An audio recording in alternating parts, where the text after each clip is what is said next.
नमस्कार दोस्तों, स्वागत है आपका आकार है इसमें। आज के इस वीडियो में हम उत्तर प्रदेश की कुछ ज्योग्राफिकल लोकेशंस के बारे में बात करेंगे। तो भौगोलिक परिदृश्य से उत्तर प्रदेश जो है कितना महत्वपूर्ण है, और यूपी पीसीएस प्रीलिम्स 2024 में यूपी के ज्योग्राफिकल एस्पेक्ट से कई सारे क्वेश्चन जो है वो पूछे भी जाते हैं। तो एक एक करके हम कुछ क्वेश्चंस को आपके साथ में डिस्कस करेंगे, और उसके साथ साथ आगे और भी जितने टॉपिक्स हैं उन टॉपिक्स को भी मिनिमम टाइम में मैक्सिमम क्वेश्चंस कवर करने की कोशिश करेंगे। तो चलिए शुरू करते हैं। हमारा पहला सवाल है कि निम्नलिखित राज्यों में से किससे उत्तर प्रदेश की सीमा नहीं लगती है? कि कौन से ऐसे राज्य हैं, यहाँ पे राज्यों के नाम दिए हुए हैं कि कौन से ऐसे राज्य हैं जिन राज्यों की सीमा उत्तर प्रदेश से नहीं लगती है। तो इसका आंसर हम इस मैप से देखते हैं कि यहाँ पर ये उत्तर प्रदेश आपको दिख रहा है। तो उत्तर प्रदेश में एक राज्य जो है उत्तराखंड, इसकी सीमा उत्तर प्रदेश के साथ में साझा होती है। दूसरा, हिमाचल प्रदेश की सीमा जो है वो भी उत्तर प्रदेश से साझा होती है, वो भी अपनी बाउंड्री यूपी के साथ में शेयर करता है, उत्तराखंड, हिमाचल प्रदेश। उसके बाद में फिर हरियाणा भी अपनी सीमा जो है वो शेयर करता है, अपनी बाउंड्री शेयर करता है, किसके साथ में? यूपी के साथ। राजस्थान फिर आता है, राजस्थान अपनी सीमा साझा करता है। राजस्थान के बाद में एमपी है, एमपी के बाद में फिर आपका है छत्तीसगढ़, छत्तीसगढ़ के बाद झारखंड, झारखंड के बाद में फिर बिहार। ठीक है, तो कुल मिलाकर के 8 राज्य जो है, टोटल 8 स्टेट ऑफ इंडिया जो कि अपनी बाउंड्रीज शेयर करते हैं किसके साथ में? यूपी के साथ में। और एक 8 स्टेट्स के साथ साथ में एक यूनियन टेरिटरी भी है, एक यूटी भी है, ठीक है, दिल्ली, जो कि उत्तर प्रदेश के साथ में अपनी सीमा क्या करती है? साझा करती है। यहां पर दिल्ली लोकेटेड है। ठीक है, तो 8 राज्य हैं। अब यहां पर क्वेश्चन पे फिर से देखते हैं, तो ऑप्शन दिया हुआ है राजस्थान, तो राजस्थान अपनी सीमा उत्तर प्रदेश के साथ साझा करता है। पंजाब अपनी सीमा उत्तर प्रदेश के साथ साझा नहीं करता है। ठीक है, तो 8 राज्यों में उत्तराखंड, हिमाचल प्रदेश, हरियाणा, राजस्थान, मध्य प्रदेश, ठीक है, छत्तीसगढ़, झारखंड, बिहार, इतने राज्य जो हैं वो सीमा साझा करते हैं। तो हरियाणा भी कर रहा है, और उनमें से कोई नहीं, तो यानी कि बी ऑप्शन यहाँ पर क्या होगा? आपका करेक्ट होगा, क्योंकि ये पूछ रहा है कि कौन सा राज्य इतनी सीमा साझा नहीं करता है। ठीक है, तो हमारा करेक्ट ऑप्शन यहाँ पर क्या होगा? करेक्ट ऑप्शन होगा बी, पंजाब जो है वो उत्तर प्रदेश के साथ अपनी सीमा साझा नहीं करता है। अगला क्वेश्चन है कि उत्तर प्रदेश की सीमा रेखा भारत के कितने राज्यों में मिलती है? तो टोटल 9 हो जाएगा। करेक्ट आंसर डी हो जाएगा। 9 कैसे होगा कि यहां पर 8 राज्य, टोटल 8 स्टेट ऑफ इंडिया जो है, ठीक है, वो यूपी के साथ में अपनी बाउंड्री शेयर कर रहे हैं, और यहां पर एक यूनियन टेरिटरी है, ठीक है, एक केंद्र शासित प्रदेश है, ठीक है, जो कि अपनी सीमा जो है वो किसके साथ साझा कर रहा है? उत्तर प्रदेश के साथ साझा कर रहा है। तो 9 सीमा क्षेत्र हो जाएंगे। टोटल कितनी सीमा रेखा हो जाएंगी? उत्तर प्रदेश की सीमा रेखा भारत के कितने राज्यों से मिलती हैं? टोटल 9 राज्यों से मिलती हैं। ठीक है, अगला क्वेश्चन है कि उत्तर प्रदेश का सबसे पूर्वी शहर निम्नलिखित में से कौन है? बलिया, आजमगढ़, बाराबंकी या फिर बस्ती। तो पूरब से पश्चिम, उत्तर से दक्षिण, उत्तर प्रदेश के शहरों का क्रम देखें कि यूपी की जो सिटीज हैं उनमें से मोस्ट ईस्टर्न सिटीज कौन सी है। तो हम इसको ऐसे समझने की कोशिश करते हैं, ये हमारा हो गया ईस्ट, ये हमारा हो गया वेस्ट, ये हो गया नॉर्थ, और ये हो गया साउथ। तो most eastern city of UP, UP का सबसे पूर्वी शहर कौन सा है? तो यूपी का सबसे पूर्वी शहर यहां पर क्या आ जाएगा? बलिया। ठीक है, उत्तरी शहर की बात करें तो उत्तरी शहर में यहां पर आ जाएगा आपका सहारनपुर। उत्तरी शहर में क्या आ जाएगा? सहारनपुर। पश्चिमी में आ जाएगा शामली, पश्चिमी में क्या आ जाएगा? शामली। ठीक है, और जो आपका दक्षिणी है, ठीक, दक्षिणी में है सोनभद्र, दक्षिणी में सोनभद्र। ठीक है, तो पूर्वी शहर कौन सा है? बलिया है। पश्चिमी शहर कौन सा है? शामली है। उत्तरी कौन है? सहारनपुर है। और दक्षिणी कौन है? सोनभद्र है। तो यहां पर अगर ये भी हम देखें कि सहारनपुर है, तो सहारनपुर, ठीक है, कौन से स्टेट के साथ में अपनी बाउंड्री शेयर करता है? तो यहां पर जिस स्टेट के साथ बाउंड्री शेयर करता है वो कौन सी है? हिमाचल प्रदेश। तो सहारनपुर हिमाचल प्रदेश के साथ अपनी सीमा साझा करेगा, ठीक है, राज्य के साथ। दूसरा, बलिया जो है, ठीक, बलिया की बात करें तो बलिया अपनी सीमा साझा करता है किसके साथ? बिहार के साथ में। किसके साथ? बिहार राज्य के साथ सीमा साझा करता है। सोनभद्र की बात करें तो सोनभद्र जो है वो अपनी सीमा साझा करता है, ठीक है, छत्तीसगढ़ के साथ में। किसके साथ? छत्तीसगढ़ के साथ, छत्तीसगढ़ गढ़।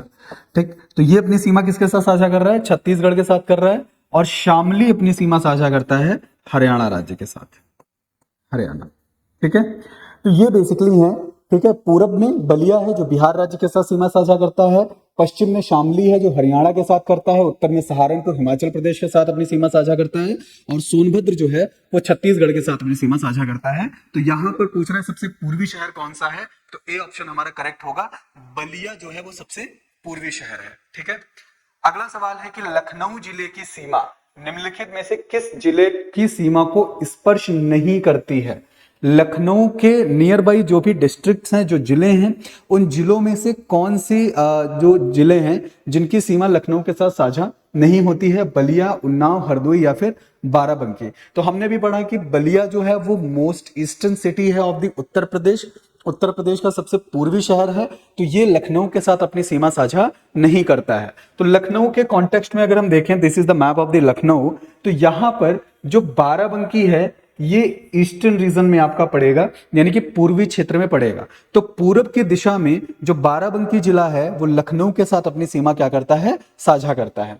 फिर उत्तर में अगर देखें, नॉर्थ में, तो नॉर्थ में सीतापुर और हरदोई, नॉर्थ में सीतापुर और हरदोई जो हैं वो दो जिले लखनऊ के साथ अपनी सीमा साझा करते हैं।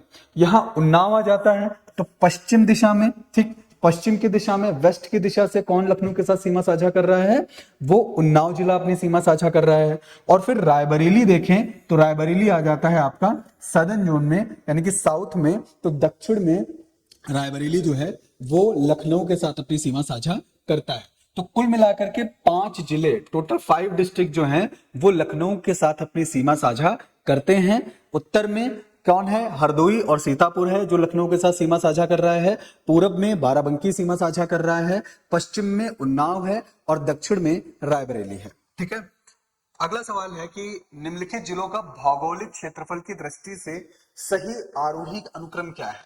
कौन सा सही आरोही अनुक्रम है in the context of geographical area, भौगोलिक क्षेत्रफल की दृष्टि से? बाराबंकी, गौतम बुद्ध नगर, मिर्जापुर, सोनभद्र, मिर्जापुर, सोनभद्र, बाराबंकी, गौतम बुद्ध नगर, गौतम बुद्ध नगर, बाराबंकी, मिर्जापुर या सोनभद्र, सोनभद्र, मिर्जापुर, गौतम बुद्ध नगर या फिर बाराबंकी।